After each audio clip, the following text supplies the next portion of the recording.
ዛሬ አንድ አስገራሚ ታሪክ ላካፍላችሁ። ከዛ በፊት ግን ቪዲዮውን ላይክ በማድረግ እንጀምር። በ18ኛው ክፍለ ዘመን በጃፓን ተራራማ መንደሮች ውስጥ አንድ አስገራሚ ወሬ ይናፈስ ነበር። በተራራው አናት ላይ በሚገኝ ጥንታዊ ገዳም ውስጥ የሰው ልጅ የአእምሮ ድክመትና ስንፍና በአንዴ መፈወስ የሚችል አንድ ምስጢራዊ መነኩሴ አለ ይባል ነበር።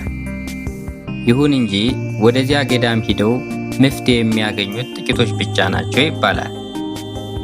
ምክንያቱም መነኩሴው የሚሰጡት ፈተና ብዙዎችን ለብልሃት የሚዳርግ፣ አንዳንዶቹን ደግሞ ፍርሃት ውስጥ የሚከት ነበር ይባላል። ከዕለታት አንድ ቀን ታክሼ የተባለ ወጣት ሕይወቱን ሙሉ በሙሉ በሰነፍነቱ ምክንያት እየጠፋችበት ስለነበር የመጨረሻ ዕድሉን ለመሞከር ወደዚያ አስፈሪ ተራራ ለመጓዝ ወሰነ። በዚያ ምሽት በመነኩሴው ምክንያት የገጠመው ፈተና ግን የታክሼን ሕይወት ብቻ ሳይሆን የዓለምንም አስተሳሰብ ለዘላለም የቀየረ ነበር ይባላል።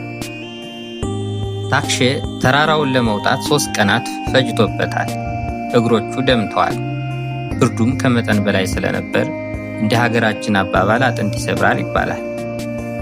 በመጨረሻም የገዳሙ ትልቅ የእንጨት በር ላይ ደረሰ። በሩን አንኳኳ። በሩ ቀስ ብሎ ሲከፈት በብርሃን የተከበበ ነጭ ፂማም ሽማግሌ መነኩሴ ከፊቱ ቆሙ። ታክሼ በድጋም እየተንቀጠቀጠ መሬት ላይ ወደቀ። መምህር ሆይ አእምሮዬ ሊገለኝ ነው አላቸው። በውስጤ ትልቅ አቅም እንዳለ አውቃለሁ። ነገር ግን ስራ ለመስራት ወይም ለመጀመር ስነሳ እጆቼ ይዝላሉ። ከዛም ነገ ሰራዋለሁ እያልኩ እድሜ አለቀ። እባክዎትን ስንፍናዬን የምገድልበትን ሚስጥር አስተምሩኝ ይላቸዋል።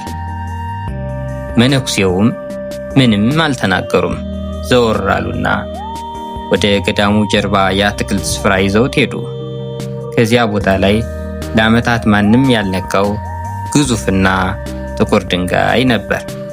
መነኩሴውም ወደ ታክሼ ዞር አሉና በአስፈሪ ድምፅ እንዲህ አሉት፣ ስንፍናህን መግደል ከፈለግ ይህንን ድንጋይ በባዶ እጅህ እየገፋህ እስከ ተራራው ጫፍ ድረስ ማውጣት አለብህ ይሉታል።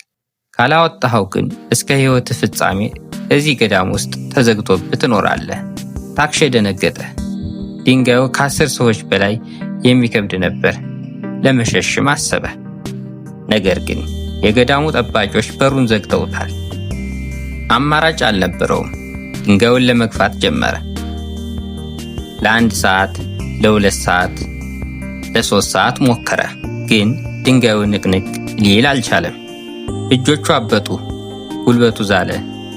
ታክሼ ተስፋ ቆረጠ። መሬት ላይ ተዘረረ። አልችልም መምህር፣ ይህማ የማይቻል ነገር ነው።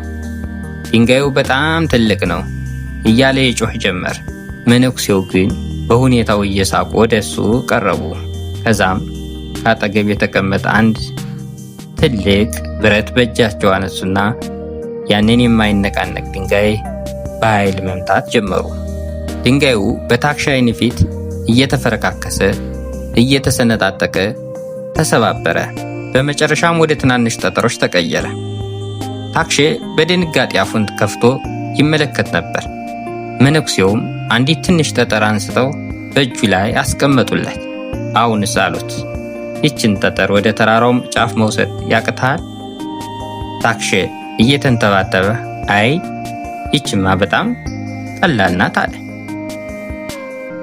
መነኩሴውም እንዲህ አሉት፣ ታክሼ አንተ እዚህ የመጣኸው ስንፍና ፍለጋ ነው። ነገር ግን ስንፍና የሚባል ነገር በተፈጥሮ ውስጥ የለም። ያንተ እውነተኛ በሽታ ፍርሃት ነው። አእምሮህ ልታከናውነው ያሰብከውን ሥራ እንደዚህ ትልቅ ድንጋይ አግዝፎ ያሳይሃል። በትልቁ ስታየው ትደነግጣለህ። ስትደነግጥ ደግሞ አቅምህን አጥተህ ነገ እሰራዋለሁ ትላለህ። ስራህን ወደ ትናንሽ ጠጠሮች ካልሰባበርከው ሕይወትህ ሙሉ ያንን ትልቅ ድንጋይ ስትፈራ ትኖራለህ።